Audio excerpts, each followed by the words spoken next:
waxaa habeennimadii xalay ka dhacay dalka Koonfur Afrika munaasabad lagu weyneynayo Micraajka oo xilligii Nabiga Kaleey salaatu salaam loo dheelmiyay samada soo qabanqaabiyeen cilmaadiinka Ahlusunna wal Jamaaca wadanka Koonfur Afrika munaasabadan oo ay ka soo qayb galeen cilmaadiin waaweyn oo laga yaqaan gudaha South Africa waxaa goobta iyagana ka dhaceysay munaasabada joogay dad aad u fara badan isku soo diyaariyay sidii iyagana ugu qayb gali lahaayeen waxaa meesha ku sugnaa gudoomiyaha Ahlusunna wal Jamaaca magaalada Rustenburg Sheikh Abdulqaadir faaciye iyo culimo dhowr ah balse waxaa goobta ka maqnaa gudoomiyaha Ahlusunna wal Jamaaca dalka Koonfur Afrika Maxamed Ibrahim Garyare markii dambana khadka telefoonka ugu qayb galay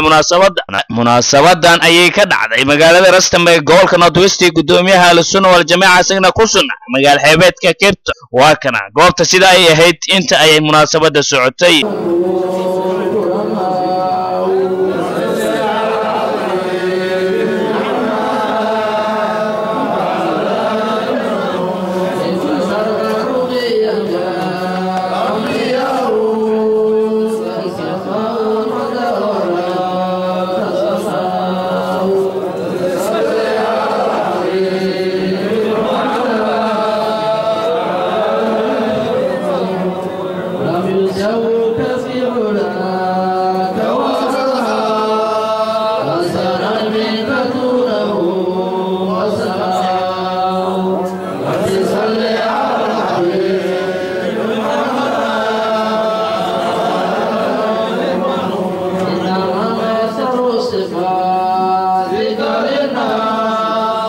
markii u dambeysay munaasabada ayaa Sheikh Faaciye ku soo xiray qasiido nabi amaan ah